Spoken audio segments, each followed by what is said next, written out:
and welcome to my YouTube video. In this video I'm going to demonstrate several different ways to work an I-chord bind-off and the effects that you get from each one. I'm using a strong contrast between the colors so that you can see what actually happens in the bind-off. For example, in this one you can see blips of red through, and this one you can't. So I'm going to show you how to work all these different methods and the pros and the cons, plus how to work an I-chord bind-off from a provisional edge. So here we go. Okay, in this first sample I'm going to show you a variety of ways to do the connection portion of the I-chord bind-off, where you combine the I-chord with the fabric itself. I'm going to show you 3 different ways to do that and the results. So we're going to start out by casting on our extra stitches. You can use any cast on you want. It does not matter. I'm just using the knitted on cast on. I'm casting on 3 stitches. These are for the I-chord.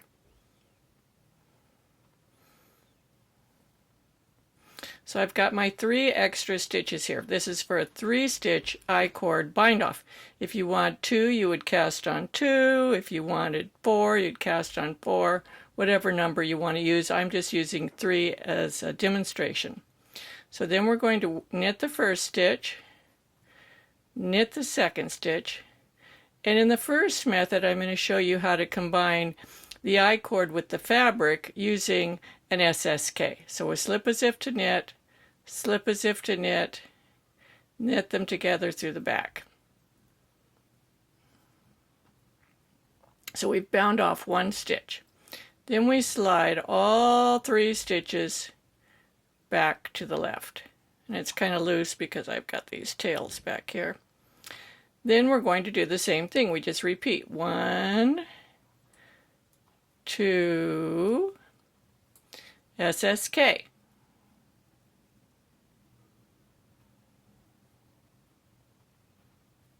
Slip the 3 stitches back to the left. The reason I'm using 2 bright colors is so that you see how the connection actually looks. We're going to knit 2, SSK,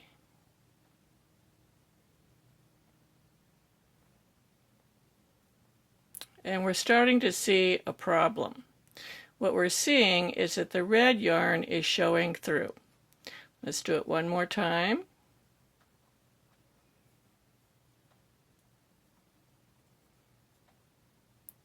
And this is not particularly attractive. Now, if you were using the same color for the bind-off as you have for the body of your work, this really wouldn't matter. But I just want to show you this because it is pretty to do the I-chord bind-off in a contrasting color. Do you see how the red is showing through to the front?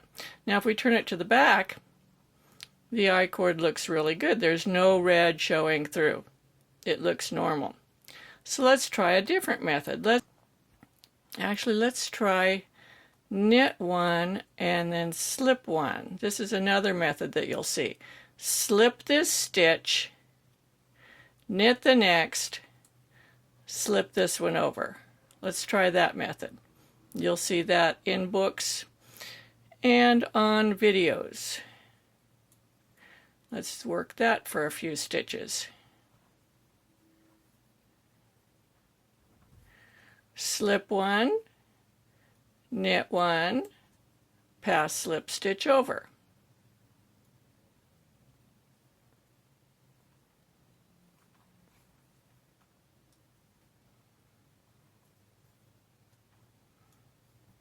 Let's just see if this is going to, doesn't look like it's going to make a difference, does it?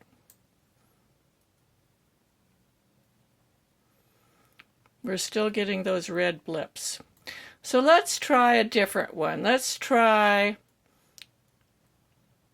knit 2 together instead of SSK. And think ahead. Is it going to work? Most likely not, because it's going to pull this stitch over the top, and it's definitely not going to work. So we're going to abandon that. What about knit 2 together through the back loops? like this instead of knit two together. Just knit two together through the back instead of the front. That throws that front stitch, the third stitch, knit two together through the back.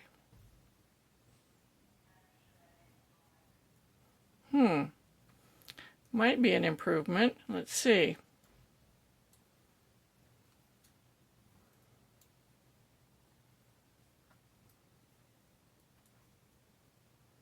Less red showing through. Let's do it a couple more stitches before we make a final judgment.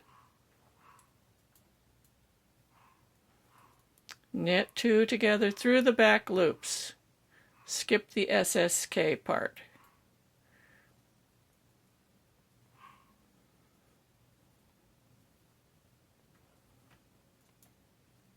We're still getting a little blip, so I have one more way to show you on a different swatch.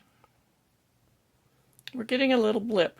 Not as big, but it's still there. It's kind of a decoration, isn't it?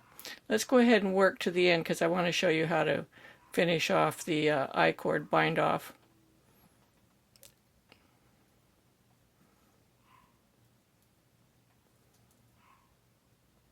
So if you were doing this all the same color, it wouldn't matter. You could do it any way you want because there's not going to be that little color blip showing through. But if you are doing it with a second color, you definitely don't want the second color showing through. Here we are at our last stitch. So then we're just going to bind these stitches off. We're still going to do it like the icord. We're going to knit one, knit two, bind this one off, knit this one, bind this one off. And then we'll trim the end here.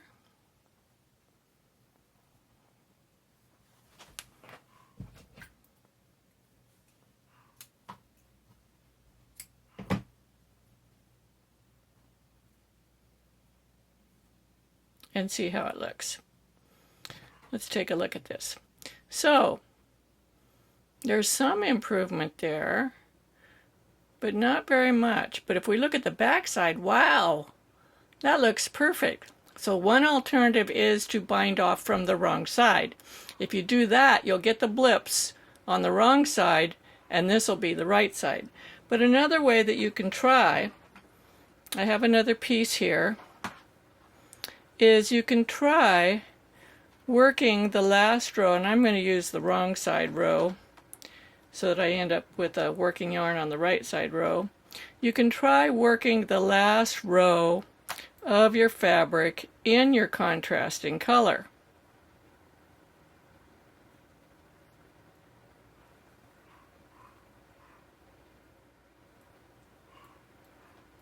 Okay, then we're going to turn our work,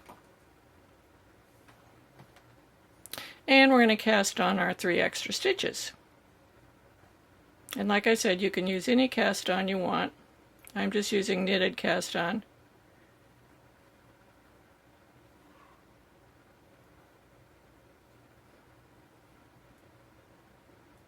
Okay, here we go. 1, 2, and we're going to knit these 2 together through the back loops. Move these 3 back.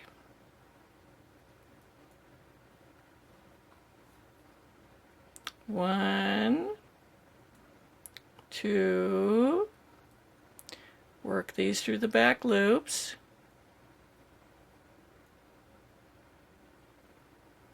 slip them back,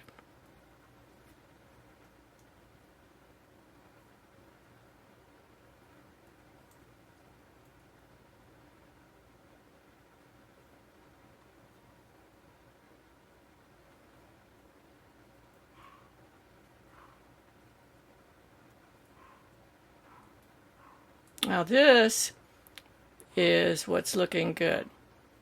This is looking good. Let's take a quick peek here. That looks really good.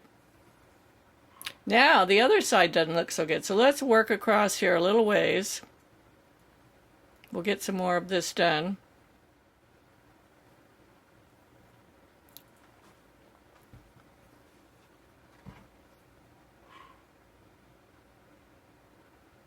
That looks nice on the right side. On the wrong side, you get the bicolored pearls there. So it really depends on what the product is that you're working on, what your project is. Whether you need to be able to see both sides of the fabric. In that case, I would bind off on the wrong side. So this is on the right, so that you look like, if you bind off on the wrong side, this will end up on the right side, this will end up on the wrong side. Or you can do it this way, which looks really good on the front, but you're going to get those bicolored pearls on the back. Now I have one more thing I want to show you. I'm going to finish this up. The last method I want to show you is really not considered a bind off, although it is, but it's to mimic an icord cast on. So what I did on this swatch is I did a provisional cast on over this cable of this needle. This is a cable needle. I just did used that to make my provisional cast on. I'll put a link to another video that shows how to do that up here. Knitted my swatch and bound off.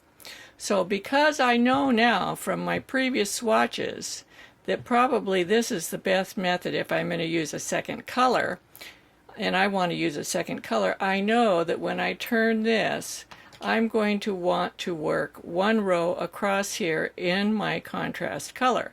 Now if I was going to do this in the red, I wouldn't have to worry about anything. I would just do the traditional icord bind off across here. But because I want to work this in a contrast color, I would work one row in the contrast color and then do the bind off, and it would look exactly like this. So that's just another alternative that you can do.